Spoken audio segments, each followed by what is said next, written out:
I'm your host, Sully, and here I am with the Cemetery Gates host, Android. Hey. We're talking about crazy schlock maestro master Godfrey Ho. Oof. Yeah. Well, first of all, thank you for having me on your show, sir. Absolutely. And I'm sorry for the anthrax poisoning that is this guy's movie career. It's amazing. It's like when Android came to me, we were talking about like what we could just appear on, and we were just like, he mentioned like two legit good filmmakers, and I instantly went for the shittiest filmmaker on the list. Yeah. Godfrey Ho. And I was like, oh, we can talk about that motherfucker's career because we're already talking about, again, just all the other crazy ones like Neil Breen and Tommy Wiseau, but we gotta talk about this dude. Yeah, he is hysterical and he doesn't realize it. Yeah, he's considered the Ed Wood of Hong Kong cinema. Yeah, he worked like on a movie like Fantasy Mission Force before like John Woo took over the production because it was like behind schedule, and it was like one of Jackie Chan's movies he didn't remember making. It was so chaotic. And I knew about him just working with all the other like B movie Z-listers. He was like who they called when they couldn't get a Filipino guy like Pyun. And he just started making all these Nikita knockoffs. He worked with Cynthia Rothrock, and then he used all this unapproved music from legit movies like Silent Running and Star Wars. Yeah, there's there's an operation. He did one Operation Cheetah Force or Jaguar Force, something like that. And it's really funny because like when you see that, even when you watch the trailer, you can hear Pink Floyd playing in the background. Yeah, like, and you're like, am I mishearing? Am I listening to too much music? Yeah, Run from Pink Floyd, run, that one song. Yeah. And it's like, what the fuck? And then he's been known to lift a clock. He lifted scores from Stanley Kubrick. Yeah. The Clockwork Orange theme, all kinds of stuff, man.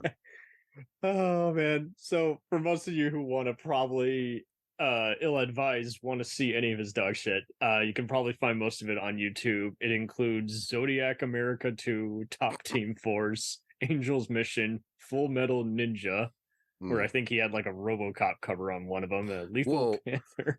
Yeah, the RoboCop is Ninja Terminator. That's what it was. Yeah. This is like, it's such a cool poster. And I don't think he even appears in RoboCop, or does he? I don't know. What happened was it's also known as Robo Vampire. Oh no, Robo Vampire is a completely different. Wait, Ninja Terminator is different. No, it's Robo Vampire. Yeah, I got mine mixed. It's all good. They all blend together after a while. Because we did here's my shameless self promotion. I'm a horror. Yes, I'm a horror host. No, like like Sven Gulli and Elvira and all that shit. So I do that. I don't know if you know that, and I do that. Do. Yes, on it. Good job. Yeah, the show's called Android Vision, and we've actually had Ninja Terminator on that show before, and we've also had Robo Vampire on there, and they're hard to sit through. Very hard to sit through. But Ninja Terminator is because the main character is Ninja Master Harry. Mm-hmm. That's his name, and he's just some white dude, right? And right, whitewashing. and Ninja Terminator is actually two movies. One half of the movie, he didn't finish it, so he went in ahead and filmed the other parts, and then made Ninja Terminator. And then he edited everything together. So there's this whole story going on, and these actors aren't even in the same scenes together. And some of the actors are clearly from the late 70s. And then these other actors are clearly from the mid 80s. Right.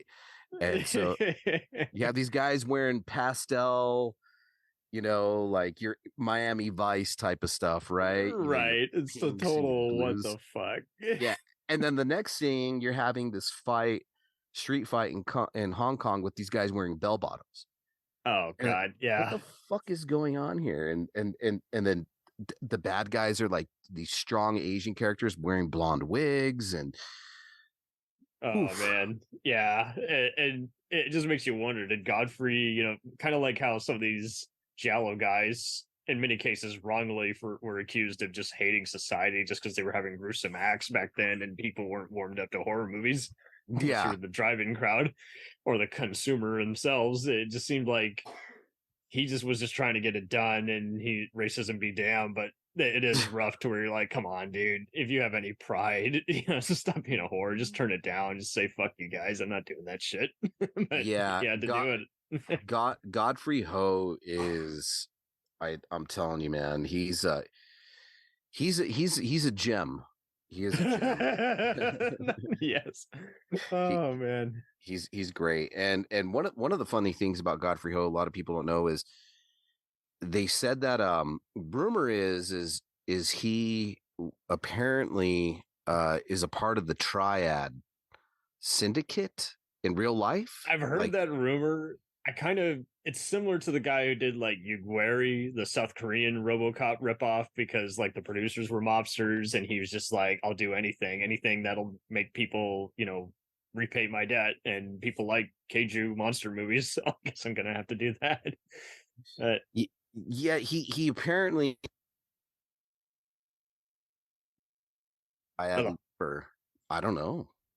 Yeah, he reminds me kind of the Godfather of Gore, kind of Herschel Gordon Lewis, who would often be given racist, exploitation plots, and he was like, "Fuck it, I'll just worry about the gore, and I can't change the script because then they'll just refuse to pay me. they're scum of the earth."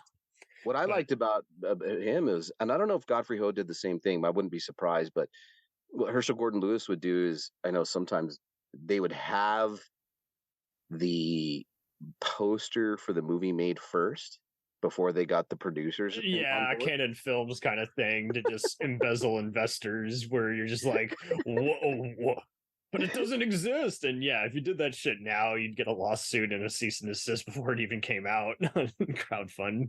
So Ho has directed at least 115 releases, Sounds legit. Yeah. most of which contain the word ninja. And that's not including some of his Vietnam ripoffs like Crocodile Fury and Hands of Yes. Death, Hunting Express. Sometimes he's credited as Benny Ho, official exterminator, and they don't even have anything to do with one another. It's just to put a name in there. Yeah, Cops and Robbers movies with Mike Abbott is one of the stars in his movies. He's another guy who just would be in every other Z-lister. Richard Harrison, I think, was in a few of them. Richard Harrison. He's known for ruining Richard Harrison's career. Yeah. Richard Harrison, he was Ninja Master Harry and Ninja Terminator, and the Richard Harrison thought he was like going to be into like a legit movie and all these things, and he thought he was filming like legit movies for Godfrey Ho, and then Godfrey Ho was just taking his scenes and splicing them into a bunch of other different movies. Yeah, years before Fred Olen Ray and Jim Wynorski would practically just like borrow leftover footage and sets, like film them back to back. He was pretty much doing the same shit. He was Roger Corman. Here's one I want to see, because I'm a big. Do you know who Cynthia Rothrock is? Love her, and yeah, she did two with him, and Lauren Avidan did his last one, Manhattan Chase, and then like he left the industry after this. Yeah. I still need to see Undefeatable and Honor and Glory with Cynthia I had Rothrock. the honor of talking to Steve Harper, who's become a pretty A-list TV writer, including God Friend and Me and Covert Affairs and American Crime. The list goes on. And he's like, yeah, I was one of four people who we basically forwarded a draft. We never knew if it actually got made or not. You're like the first person to ask me. And he's like, I'm like, well, long story short, it's become an internet meme, especially with the guy getting his tongue impaled. What? Jeez. Yeah, he's it was a big thing on YouTube. They would say worst fight scene ever, and it'd be like the first thing that came up, and then it spread like wildfire. People kept spreading it. I think Cynthia had it as an April Fool's one day on Twitter. It's like, oh, really? Remember, I've come so far. Jeez. I might be remembering it with someone else, but yeah. She, much like Scott Adkins and all these other B-list, martial artists, they knew Yeah. where they came from and how good they have it now compared to then. Oh yeah, dude. Yeah. Yes. So yeah, I've seen Ninja. Okay, so I have seen Ninja Terminator. I've seen Robo Vampire. For sure, multiple times. Soldier Champion, Kill Butterfly Kill, Project 27. Yeah. Yeah. Well, and you could see like there's one Ninja Dragon. It has Richard Harrison on the cover, but he's doing the same scenes that he was in Ninja Terminator. Yeah. Yeah, I know I got one of them on VHS from eBay during the 2000s, but I don't remember which one. But it was a rough set, except when you got to Richard Harrison scenes where he was like the only life in it. Yeah, he's too much. Now Godfrey Ho was also known for they said, because they did use, I know, especially in Ninja Terminator, not Ninja Terminator, excuse me. Why am I getting the movies confused again? Space Ninjas was a 2019, I think, homage is what you're thinking of. What? No, it was not Ninja Terminator. Robo Vampire. That they do kill a cow in it for real or something. God. And they said that Godfrey Now type shit. Yeah, he really relished in that. Godfrey Ho thought that stuff was funny. Oh Jesus. Yeah, he's a madman. But yeah, the list goes on and on with him. He would say pretty much, fuck it, come and sue me. All his movies are only available as bootlegs anyway. Oh man. Would you say he's kind of like, I mean, he just left us, the director of Cannibal Holocaust, the burrito, not the other burrito guy, what was his name? Yeah. I guess you could say he's kind of like that, where he's like, hey, it happens. It sucks, but it happens. It happens, man. He just didn't give a shit. They're not even B grade, they're considered Z grade movies with what they called back then the cut and paste technique. Mm-hmm. So again, like I said, he would shoot one movie, often use the Caucasian actors, and then edit the scenes into several other movies, and then mixing them with old footage. Oh man, unreleased films. He would use Thai, Chinese, Filipino footage from whatever, because he filmed movies in Thai, Chinese, Filipino, and then he would try to make the story somewhat coherent through doing voiceovers. And then you have 4 or 5 movies so basically he would then have 4 or 5 movies while having spent the budget of one. Yeah. Oh yeah, that checks out. Yeah. I mean, I mean, isn't that just like a hustle? Like, you know what I mean? Like, total suckers. I'll take it. Yeah. I mean, he's just a hustler at that point, which I'm not hating on it. I mean, I brother's got to hustle, but damn, he gave us some gems. I do got to see the Cynthia Rothrock stuff, man. Yeah, I think that's where most people have actually just bothered with him to begin with, just because they knew about how he was like, yeah, doesn't he do this and that? Yeah, it's like, well, kind of, and then some. Yeah, it's just too much. It's too much. And then the ninjas are really like, his ninjas are really copy and paste. You know what I mean? Like, meaning Canon films are more realistic. Yeah, like he just probably like, I don't know where you grew up, but I remember when I was a little kid and I would go to the flea market or when the state fair would roll around, and I grew up in the 80s, you would get those shitty Chinese stars. Can we say shitty on this? I'm sorry. Fuck. Yeah. There you go. Yeah, okay, good. All right, there you go. So you get those, remember those shitty Chinese stars? Mm-hmm. And then the shitty nunchucks. And what else did we get? The shitty you would get kind of the Aaron Kwans even near the 90s, where basically they were singers, but they were trying to teach them kung fu and they weren't really interested in that, and they were like, I want to be an actor. Yeah. Oh, acting. Oh, I'm not even good at that. Oh, well, shit, guess I'll go back to being a pop star. one of the funniest things I remember from Ninja Terminator was it's very random. If you look up if you just YouTube, or not YouTube, just Google Garfield phone, Okay. I think I know. Yeah. So for some goddamn reason, Richard Harrison in Ninja Terminator is talking on a Garfield phone. Yeah. Like, Oh what the man. fuck? Like, it's just so strange. And like, he's just taking this serious call on a Garfield phone, and it's just like, but there's a fucking Garfield phone he's talking on. What the fuck? And then the evil ninjas, while he's on the Garfield phone, decide to send a robot to him to send a message. And the robot, again, if you're in the 80s, do you remember those shitty ass robots you can get from the flea market? And they just go beep, beep, beep. They're almost Yeah. like the bot in Rocky, but down mini size, just mini little blue. Well, that's what they used in Ninja Terminator Yeah. to deliver a message to Richard Harrison's character. So they used a Garfield phone. I And, guess you could say, because of how you said earlier how much just carefree he was, I guess he figured, I guess that's what we got. I got no special effects people to pay. Let's just wind up the toy. Have it be the robot. Yeah, I'm telling you, man. And then, so I'm looking it up now. Ninja Terminator robot, Ninja Terminator Garfield phone. I'm Googling it. It's so funny, man. And you just see this actor's disappointed look on his face. Yeah, they're like, you're not serious. I thought that was just for my reference. Oh, you are serious. Oh well, fuck. I'm only as good as the movie.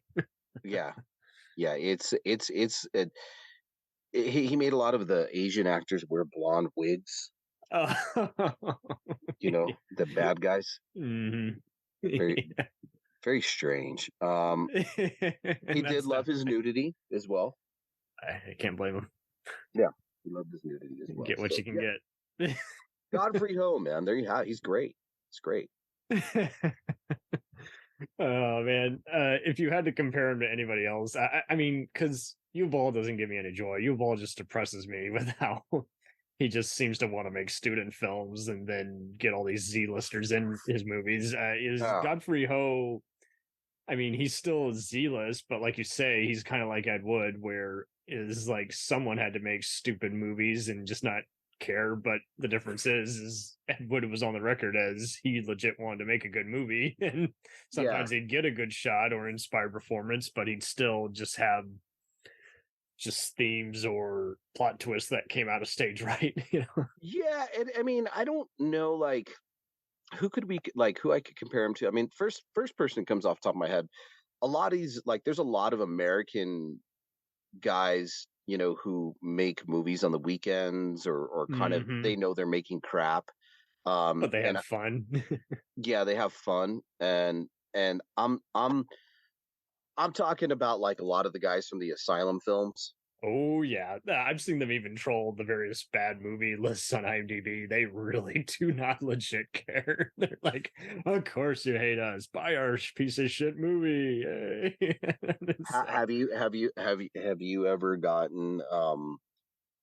I guess you could say I never took the bait. Had they not been on Sci-Fi, I never would have seen their movies. And it took me halfway through when they did their version of War of the Worlds for me to realize, oh, given these effects, they actually don't care. But they fooled me. I thought they're trying to take it serious with the music and the actors. But yeah, I have heard countless stories of how so many, they just made, like you say, easy hustle, because people even before Redbox would just go to Walmart and, oh, I'm buying you this or that. I'm like, Grandma, that's not Lord of the Rings, or that's not. They got me with two of them. Oh dear. I know. Alien versus Hunter. No, they got me with Transmorphers. Oh no. Oh man. And what else? And then one, I think one of them had Bruce Boxleitner in it. So then you're like, I still kind of want to see it because he's in it. But half the time, the Battle Dogs was the biggest waste of time for me, because they had the Allstate guy, Wes Studi from Last of the Mohicans, and even Ernie Hudson. And several times they'll break character and start guffawing at the camera. I'm like, God damn it. Yeah, dude. I hope that bought you a mansion, because here's the other one. Okay, so Transmorphers got me, and then Battle of Los Angeles. Oh no. I thought it's awesome. Oh man, I'm gonna watch this shit. And it was like, no, it wasn't Battle of LA. And I was like, oh fuck. And then it had Nia Peoples in it. Oh yes, totally wasted. Yeah. So they got me at that. Never again. They'll never get that. But it's funny because I met a this is very strange. My buddy's wife, Steph, her brother's ex-wife is married to one of the Asylum film directors. They live where I live. And she just says, bro, and she stars in the movies. And you know what? They have a pretty good living, man. Not gonna lie. She probably just doesn't even watch them. She's like, it's the equivalent of making a YouTube skit, except it's just stupid. Yeah, who's the king of those movies? Like they get Eric Roberts. I did see one of them that involved like a giant like Bigfoot and other thing. It had just verses in the title, and he was like in it for like one scene. And I don't know if you've heard. I'm sure you've heard how he's now kind of pulled a Marlon Brando, where he just reads whatever lines you give him off a teleprompter. Yeah, the strangest interaction I ever had with Eric Roberts was I was at just to give everybody a background. I live in New Mexico. I live in Albuquerque, New Mexico. Awesome. Netflix Studios is here. They even have. It's so strange, man. Like in the corner, literally in the southeast corner of Albuquerque, as far as the city limits can go, out by our airport, where there's a desert where they film everything from Breaking Bad and all that crap, all that desert shit. Netflix has crazy studios out there. They have next week on Longmire. Yeah, like Stranger Things was all filmed here, right? Like they make it seem like it's other, like, nope, all done here. Have to. Yeah, and so for some reason you just will see random actors here just kicking it, whatever, and people don't really bother them. I mean, for the most part, people. But I was running on the treadmill at the gym, and I was like, "Is that fucking Eric Roberts?" And he's just walking around the gym like the 60-some-year-old man he is, kind of lost, looking at the equipment. Nobody was bothering him. I was like, "That's fucking Eric Roberts." And I'm just like, he is the best of the best. I'm just running on the treadmill. Oh, I love that movie, by the way. Oh yeah. That's a good one, dude. I'll invite you on to do a special on it. Yeah, the best of the best is great. But I do want to bring up one guy that we watched. Okay, so we watched a podcast, We did a podcast.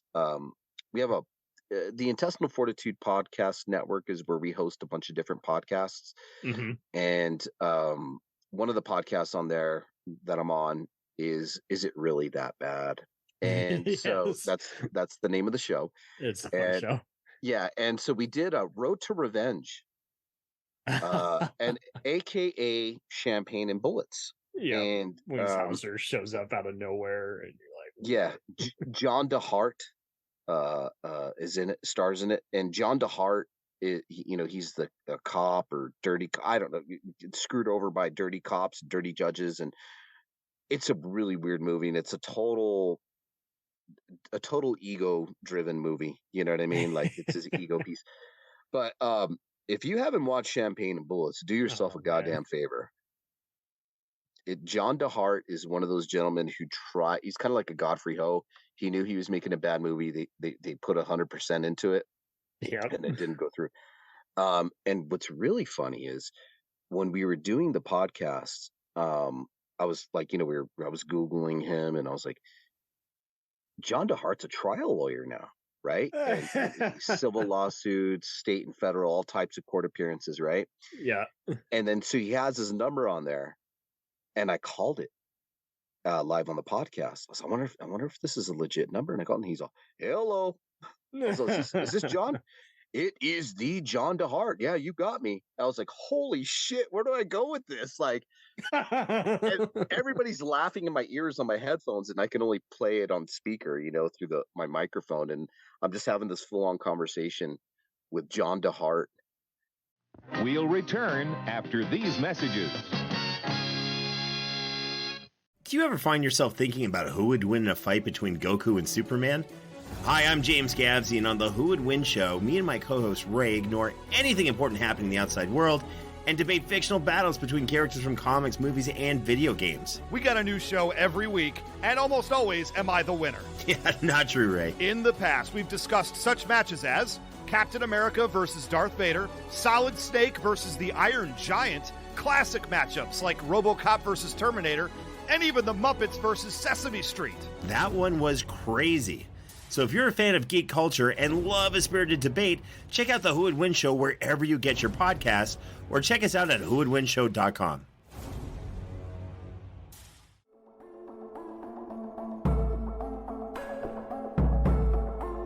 We let things pile up in the DVR, we add them to our queues, we wait for the DVDs and Blu-rays. We time shift. The Time Shifters Podcast. Sci-fi, horror, fantasy, superheroes, comedy, action, film, television, maybe some not-so-current events. Find us on iTunes or at timeshifterspodcast.com. Cool thing about Blind Knowledge is we are in multiple countries. We are worldwide all across the globe. We are in the US, we are in the UK, we are in Canada, Germany, India, Japan. We're in Australia, y'all. BlindKnowledge.com. Now back to the feature presentation. Dragon Ball Z, One Piece, Naruto, all things that we love, all manga that were originally published in the legendary magazine Weekly Shonen Jump. But not every series can run for 300 chapters and have a hit anime. This is David. This is Jordan. We're the hosts of Shonen Flop. Each episode we look at manga that ran in Jump that didn't quite make it. We discuss what it did wrong, what it did right, how the series could have turned itself around, and ultimately, was it a flop or not? We're on all your favorite podcast apps, and you can find us at shonenflop.com. Keep on flopping, floppers. And it was just strange, man. It was just so surreal. And he's like, "Yeah, if you want to interview me anytime, blah blah blah blah blah." And he goes, He's like, I swear I could call him fucking right now, dude. You'd laugh your ass off, I'm sure. I bet I would. But yeah, he's I'll have to listen to that episode. But yeah, it isn't really that bad. It's a lot of fun, and you've had so many other great shows on there. Oh man, and I mean, one of the ones you did recently was Blood Beat, and that's another one. Everyone, I think, has more seen the risque covered than seen the actual movie. Yeah, the store, the lists keep growing for the bad films. And yeah, mm-hmm. Oh, and Ricky O's wrestling. Yeah. Oh, Ricky O's great. Love Ricky O. The story of Ricky is amazing. I'm just surprised Godfrey wasn't on that. Tokyo Shock Cinema is amazing. If the Tokyo Shock used to, I don't know if they're now a defunct company, but I remember 97, 98, a buddy of mine showed up at the VHS, Ricky Ho, the story of Ricky. And I was like, wow, this looks promising and weird. And then I remember watching it and Ricky just punching holes through people and the blood exploding on the camera and it literally on the camera lens. And I'm like, oh, this is my jam. You know, right. This is completely my jam. And he just burst through it like fucking rubber. Oh yeah. And you know, it's one of those things, like I love Tokyo Shock and I love a lot of that Asian cinema and I love a lot of these movies that are just trying to keep that. I mean, I understand they're doing exploitive stuff, and I mean, you got movies like there's one called The Machine Girl. You got the Tokyo Gore Police. You got Vampire Girl versus Frankenstein Girl. They were doing Machete before Machete was doing it, basically. Just the whole, just put a machine gun on or chainsaw on someone's hand. Yeah. It's like Evil Dead meets, dark Japanese comedy. It is just like, yeah. Yeah, it's I do love that stuff, but man, so Godfrey Ho, again, the Ed Wood of Asian cinema. I really appreciate his work, and I haven't even delved deep into it. I mean, I'll be damned if there's any film historian who can actually sit through and go through all, like, again, 2,000 plus movies he's done. Don't challenge me.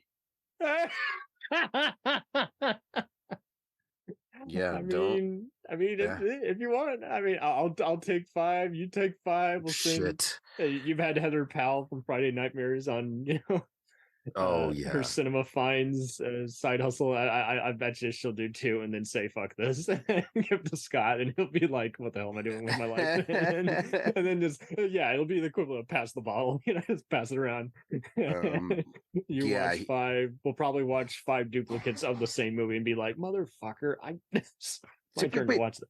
Yeah, somebody's got to curate and be like, there's somehow, some way people can put pieces of the puzzle together of his films. I can see it happening because, like you say, these movies were passing around at video stores. They weren't cleared to air on any kind of cable TV, and by mid '80s, they were trying to play less sleazy or hardcore, violent, sexual movies on there, uncut. But I can see it happen. I can see Svengoolie and Joe Bob doing, Elvira doing a sponsored event at a convention, and they would probably play one of his movies as the after show at 2 a.m. for those who are still there. Well, I always remember but I mean, I always remember seeing ninja movies when I was a little kid, and I think the lowest grade of ninja movies I would see was the canon films, obviously. I grew up HBO always played Revenge of the Ninja when I was a little kid. Did they really? Always, man. It was always on HBO. And then I think later on at night, I remember not Cinemax, maybe it was Showtime back then, or the movie channel. Makes better sense. They played all sorts of trash where you're like, that can't be real. Oh, but you're talking late 80s, early 90s, probably when I was 12, 13. Late at night, you would see Enter the Ninja. No, Enter the Ninja was too early. You would see Ninja 3, The Domination, a lot. Mm-hmm. I remember that one because you got the famous Ninja trilogy, the canon Ninja trilogy was amazing. It started with Enter the Ninja, then Revenge of the Ninja, and then Ninja 3, The Domination, all starring Sho Kosugi, but not playing the same character, just a ninja master. It was strange. Yeah, absolutely. And just to where you're just well, and Heather, to Heather Powell's, her credit, she can sit through some crap as long as she's laughing. Yeah. Oh yeah. I mean, Heather's amazing. She used to be on our It's Not Horror Okay podcast, and we used to just introduce her to some crap, and she's like, man, I can't do this, anymore. But out. Yeah, but the fun person that we have on, Sam is actually my first co-host on Android Vision, and yep, she's the best. She moved out of state, unfortunately, but we were continuing to podcast. And the cool thing that I like about Sam is she kind of grew up a little sheltered. So she's getting introduced to a lot of these movies now. Yeah. Check out our Greasy Strangler episode. I will. We broke her. She's like, this isn't funny. It's repulsive, but I'll be back next week. You know what I mean? Fuck you movie. Damn it. Yeah. This movie is awful. It's offensive. It's repulsive. The main actor is predatory. All these things, right? Another Tuesday. Yeah, and then she's like, we'll see you guys next week. It's yeah. It's all. And Godfrey Ho, no, he was making bad movies, and he was just, again, he knew what the fuck he was doing. And he could have only made it over there, I think. Sure. He didn't have any rights restrictions or anything. So, yeah. Well, what are you going to do, right? You're stealing the goddamn shut rights down by the copyright police. You're just going to keep releasing shit. No. Yeah. You're not fuck. He's like, fuck you. Pretty much. Right. Roger Corman would laugh it off saying, well, then don't see it, or come over here, have a laugh. And then there's others who just do the whole, I mean, he could have easily done a U-Ball where he's like, fuck my fans. It's like, whoa, dude, chill. But then, yeah, no, he just says, hey, see it, don't. I really don't care. I don't care. One time we had U-Ball for 10 minutes on a long, it was maybe shit, man. 8 years ago, we had an old call-in podcast show, and a long time ago, it's defunct, but he would we had him call in. We had some pool, and he called in for 10 minutes, and we just said, hey, just listen to our show, what you think. And then he just called and insulted everybody. And he's like, he was just like, he's like, you guys just sit around eating your sandwiches. Why don't you go make your own movies? See how good you can do it. Fuck you. Like, just went off on us. It's hilarious, dude. It's on YouTube. I'll link it to you. Oh, God. I don't want to hear him insulting it, but I know what you mean. No, it's amazing. So it's like the commentary track where he's acting like his actors can't act their way out of a box, even though he's the director. It is funny how he only got into this because of German tax cuts, and then I think they loosened up on it more and broke down on it. So now he doesn't have as much of the, say, freedom, if you will, to make shit like he used to. Okay, so wait, he got involved with it for German tax cuts. Right. That's why he was able to find loopholes and basically make all this affordable shit. And somehow he knew someone at Lionsgate, and they just kept distributing his shit until they decided, nah, we don't want to do that anymore. We got quality controls and standards too. Yeah. Well, I don't know. As of 2005, Godfrey Ho actually, again, that's almost 20 years ago. He teaches filmmaking at the Hong Kong Film Academy. Does he really? Yeah. I don't know if he's still doing it, but I mean, he must have done a semester's enough to make it be on whatever trivia page. That's amazing. And I'm sure most people just took it just because they saw a YouTuber review it and they're like, I gotta meet this infamous filmmaker. Yeah, I want to go take film courses from Godfrey Ho and see how I could freaking circle around copyright laws. Yeah, because it would make better sense, because Roger Corman's and Jim Wynorski are gonna pretty much be there for me time, and then kind of blow you off saying, I don't want to give you spill all my magic tricks. And Fred Olen Ray will kind of just depend on the day, but really only also just wants to talk about himself. And Albert Pyun, rest in peace, kind of would give just contrarian stories to where you're like, I'm not sure if he's misremembering shit or whatever that's on the record, but interesting. I'll tell you what, man, I fucking love Al Pyun, and I do too. I'm my favorite, and I will die on this hill. My favorite Van Damme movies, Cyborg. Yeah, absolutely. I have the uncut version on Blu-ray. Do you? Is there an uncut version? Damn. I have.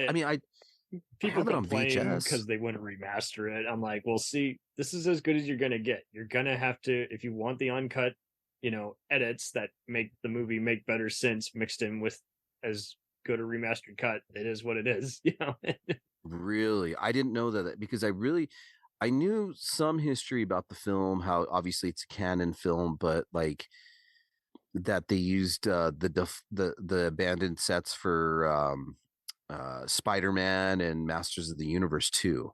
Mm-hmm. And I know that overseas somewhere, couldn't tell you which country, that if you can find it on VHS, which would be great, and I haven't seen it, but they said that was released as Masters of the Universe 2, Cyborg, right, overseas. And I mean, I'd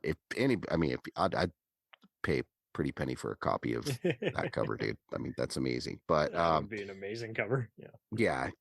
He's a great guy, man. I mean, I love his films.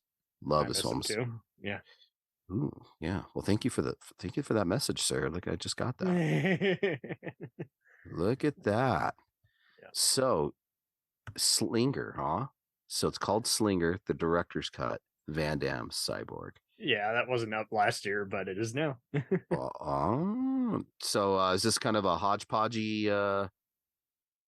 Just basically just like extra deleted scenes and everything. I know there's more comparison and contrast ones. I can give you a link to the version I got. It's pretty cool, but yeah, isn't it a great movie? It's just so much fun. I had memories of seeing parts of it on Spike TV growing up, so I was like, yeah, hey, it is what it is. It's B picture, it's incomplete, but it's fun. Oh, you didn't get to see this in the theater? No, I didn't get to see the uncut version where you like impaled a guy in the eye or something and they cut it for the video release. Yeah. I got to see Cyborg in the theater like when it came out. I think it was like 12 or 13, and it was great. I fell in love with it right away. It's such a good post-apocalyptic film. But you always wonder what like these guys think of each other, these schlockmeisters, right? I wonder totally. And it seems like Godfrey Ho, unlike many East Asian directors who came to the States, like whether it was John Woo or what have you, he didn't have to deal with like people shutting him down or refusing to make his movie because, they were bigoted. He was able to kind of avoid all that shit. And it's just interesting to me how I interviewed Wick Sayonara. The world just knows him as just Chaos, as the director of movies like Zero Tolerance with Gary Daniels and Scott Adkins and Ballistic X versus Sever. And I asked him, is like, have you heard of Albert Pyun? He's like, I've seen Cyborg. I don't know the name. I'm like, well, you pretty much had the same kind of career. You had your moment in the sun here in the States. Now you're making movies in Thailand and you have a loyal fan base. It's just, you're getting too bothered by what people are saying on Rotten Tomatoes. And he's like, fuck that site. Well, yeah, I mean, look, we know, like, especially what we do in podcasting, like, we know what we're getting into when we watch these movies. We're not, it's to the point where, like, sometimes when we're even watching something really highbrow, it's like does nothing for us because it's like, oh, these people are taking themselves too seriously or whatever. But right. I mean, I haven't liked many of these reboots of famous 80s or 90s movies because, like you say, it's like, unless it's something just really dumb like Samurai Cop 2, is just like, well, most of the time, like you say, they just go way overboard, or they think with all this extra money spent on expensive close-ups and name talent that's enough. It's like, it's really not. Well, and the thing about it is that's where you get like some of these guys are like, hey, I'm making a real movie. Right. And I'm making a real film. It's like kind of like old horror, right? Like, yeah, when it's so good, it's bad, but these guys took it seriously and they were really fucking like, or it can even be like an Evil Dead motive where you can take it as either a scary movie or a campy movie or even Night of the Demons. Whatever you want to go with it, you still can admire the ideas and the effort. And like you say, the time and talented B-listers who became bigger stars later on. But where they lose me is when they turn around and they want to kind of strike lightning twice, but it's like you can't because or give it more depth, which makes more plot holes open. You're like, no, keep it vague, keep it to the main. And because the cat's out of the bag at that point, right? Like that's the beauty and the art of it is these guys are playing it straight. It'd be like if David Lynch did another Twin Peaks moment and then he wanted to explain even more. And you're like, please don't explain anymore. Yeah. Keep it more loosey goosey. There you go. Yeah. And you kind of get that with like we just saw the trailer for Mutilator 2. Did you see that? I didn't yet, but I did see a few people posting it and I was like, whoa. Okay. Yeah, this is a thing. Yeah, Buddy Cooper, the guy who made the original. It's like another Buddy Cooper movie, but you can kind of tell he's being a little tongue-in-cheeky with it. I feel like the trailer gave me that vibe that, he's kind of making a parody of himself a little bit or the other Mutilator. And it's like, just make it a legit scary as you can, and then we'll see your fuck up after and laugh at it, Yeah, I have trust in him. I mean, he's done everything from, Silent Night, Deadly Night, Free, and Oh, that's not the Toy Maker, is it? No, wait, I don't think it is. The Toy Maker's great though. Have you seen the Toy Maker? I've seen them all, but actually, no, my bad. This is a new version. Oh wow. Whoa. Okay, hold up. What? Oh wow. You haven't seen the Toy Maker? No, I've seen all the Silent Night, Deadly Night movies. I'm just looking up one of the guys. Buddy Cooper's attached to a legit Silent Night, Bloody Night Free. Oh wow. I don't know if that has anything to do. I mean, it's Bloody Night, so it has Lloyd Kaufman and all these other. No, I think that's just a parody schlock movie. Okay, my bad. I thought that that had something to do with the legit Silent Night series. Right. Well, I mean, and again, there's like movies like, again, you get this with, we did Is It Really That Bad? Our last episode, we did The Howling 2. And yes, you did. And it's like, man.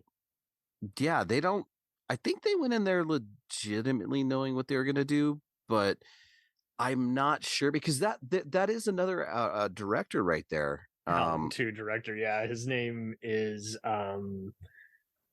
Phillipe Mora. Yeah. Phillipe Mora. Yeah. It was so hard to get that Blu-ray of it. I finally got it last year. Did you?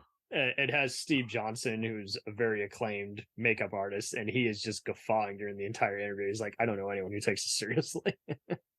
Well, the funny thing about The Howling 2, we were able to interview Philippe Mora a long time ago, and he was telling us the funniest freaking stories. Like, first of all, they did it in, where did they do it? It wasn't even Bulgaria, Transylvania, somewhere in Eastern European country, right? In a small village. They all just rented out a hotel for the cast and everybody. And the village was more than happy to play along with their werewolf festivals and all what they're doing.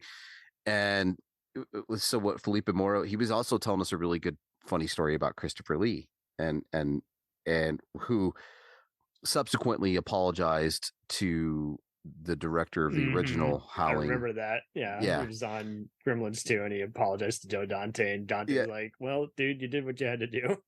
Yeah. But the story that Philippe Mora told us is like saying, you know, he was catching shit because the werewolves in the movie looked like they were wearing monkey outfits.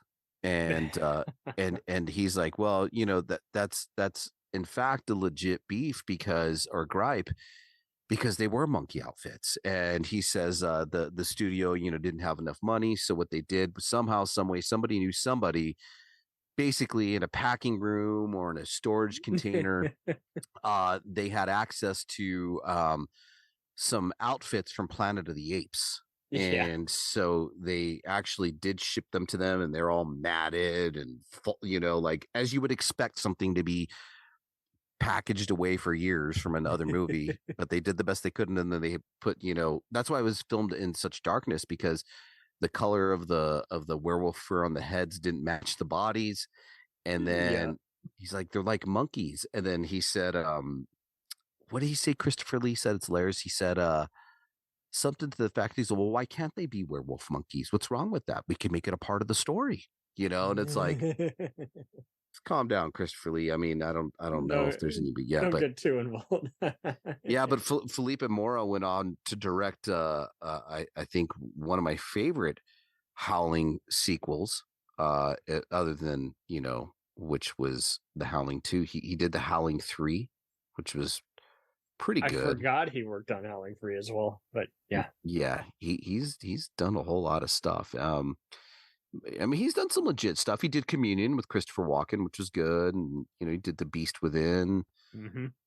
So he's got a little bit of things, but Mercenary 2 with Olivia Grunner, Back in Business with Brian Bosworth, and Pterodactyl Woman from Beverly Hills for Trauma. So yeah, I love Brian Bosworth, dude. Favorite movie, one of my favorite 80s sleaze 80s action movies is Stone Cold. Yeah, it's fun. Lance Henriksen plays the best bad guy in that. He's such an asshole. I hate him. He's got his fucking mullet in it. And he's just this Nazi biker. He's such a dick. So much fun. Just asshole. Lance Henriksen is amazing. If you can fucking get him to be a bad guy in your movie, fuck. He's such a good bad guy. I mean, everybody loves him because he's such an endearing actor, and you know, I truly enjoyed Lance Henriksen's work, but man, Stone Cold is great. And Brian Bosworth's acting is horrible, but it's still good. You know, it's good enough to pass. It works for that kind of movie. Dude, that movie's stacked with freaking actors too. Oh yeah, somewhat. Forsythe. Yeah. Oh, it's great. Every other biker movie person. Yeah. Biker sleaze. If you haven't seen Stone Cold, do yourself a goddamn favor and fucking watch it. It's great. Yeah, at this point, it seems to keep getting rediscovered, which is even more awesome. Yeah, it's up there with like the Roadhouse type of shit. Like, which is it's another movie. Roadhouse is like such a good bad film. Right. And same kind of deal. You can take it legit, you can take it in a stupid way, is depending on the crowd, but everyone's seen it and can quote it. Oh yeah. Oh man. What does he do if he called my mama a whore? Is she? Yeah, I could quote Roadhouse all day. I'm sorry. Like used to fuck guys like you in prison. Yeah. He's all, but I'm on my lunch. Stay on it. You know, he's fucking the chick in the closet. I can only imagine what the TBS edit is like. Oh shit! Yeah, That's Stone great. Cold's great. Yeah, but man, don't go for Godfrey Ho again. Ugh. He's exhausting. He is though. His movie, fucking Ninja, Robo Vampire is an exhausting film because it's so bad. Mm-hmm. Well, what would you imagine had he worked with Phillipe Mora? That would have. Mora would be like, no, you got to get the movie done on time, and Godfrey Ho would have been like, fuck you. Right. Yeah, exactly. Yeah, sorry to anyone who I might have offended for my interpretation of how they might have spoken, but who cares, whatever, man. Yeah, it doesn't matter. Anyone to be offended. I mean, we're already offended enough by their bad movies, so yes, whatever. No, you're okay. It's people who get you're not going to quit your job like what's his name did, Hank. What's his name, Azaria, because he was doing Apu's voice. Oh yeah. I'm sorry to the Indian community for being an actor. Yeah. It's like, what? I'll fess up if I legit went too far, but I'm not the French where I don't care and I keep getting in trouble. Right. I'm not so Polanski. Yeah, exactly. Yeah, so check out any of Godfrey Ho's films and you'll just find like one of them look like another because they probably are. It's magic. Oh yeah, it is. It's great. And another thing that I like about Godfrey Ho is he did use not even the shit that he filmed. He just used stock footage. Yeah. A lot of stock footage. Just insane. Yeah, so the movies were basically made as an assembly line, as ninja scenes were he had this assembly line type of process of doing things. And he would essentially, I'm going to take this, I'm going to take that. And he's like, I can use this in my next movie. I'll use that in my next movie. But yeah. But most of his films had one thing, which was really notable. No ending. And when I say that, like most movies immediately end at the moment the final bad guy dies.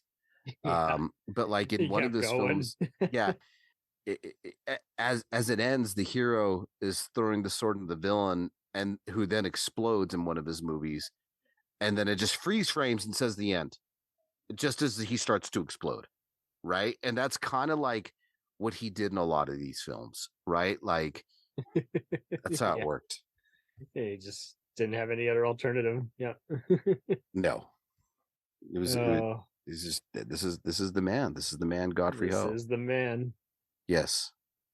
So where can we find you, on the web other than, again, your awesome podcast network?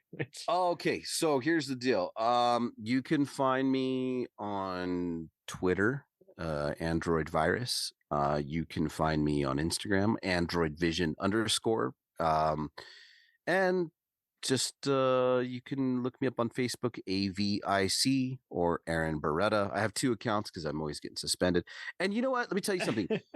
Soapbox moment. Fucking all I did was share an ad that was geared towards me, and it was like Viking underwear. It looked like a jock strap, and then you tied it at the top or laced it together with leather or something. And I was like, this is interesting. I could use this for Christmas. And I shared it, and it's like suspended for sex. I'm like, what? Even though this is an ad on Facebook. Right. Why should I get in trouble with somebody who already posted that, and it's like the bots that they're using half the time are just cracking down on stuff, and half the time they're flagging stuff. And you're like, you allowed 500 people to share this. What the hell? Really? Yeah. It never adds up. Sometimes they'll have the stupidest reason, like, you violated a code. Well, what did I violate? Just You're suspended for entire month. Suspended. Yeah. Well, you can always watch all new Android Visions at the end of every month. It's an online event, basically. Essentially, it's our show. We're horror hosts, or I'm a horror host. The only horror host in New Mexico. Been doing it for 7 years. Woohoo. So the character you get on Android Vision is not the guy you're listening to right now. It's a bit of a different character. That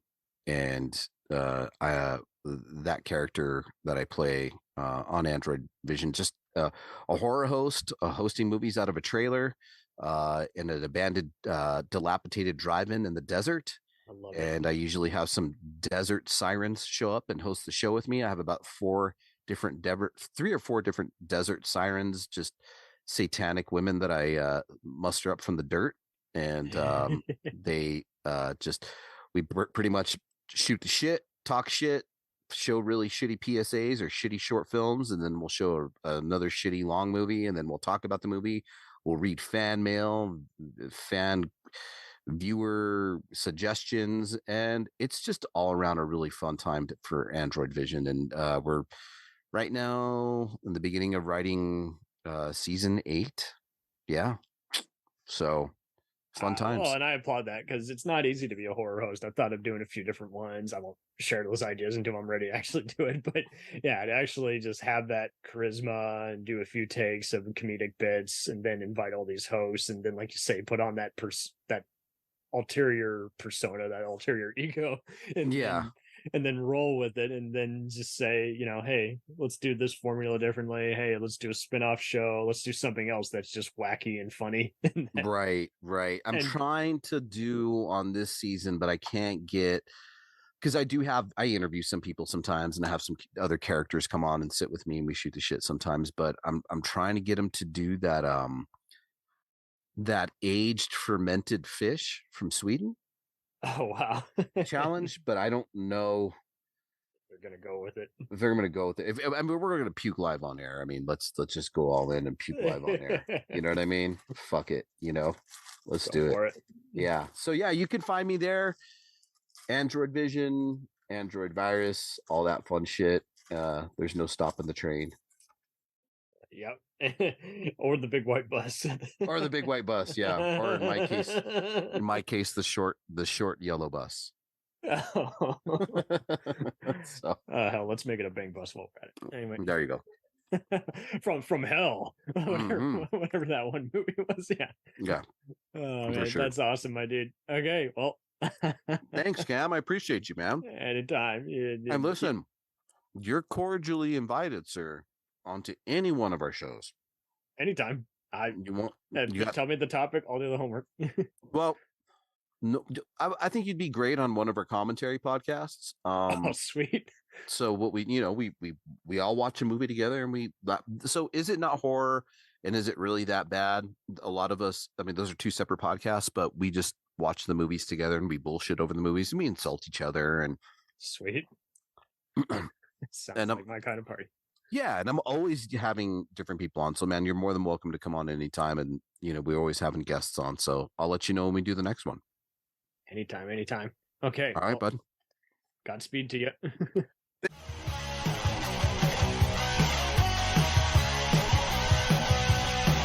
Follow us on the web on Facebook, Twitter, and Instagram. The podcast is available on Podbean, Spotify, iHeartRadio, Anchor, Apple, and anywhere else podcasts are available. Feel free to review our show and leave comments on any of those sites. Thanks a million for listening. It's a jacked up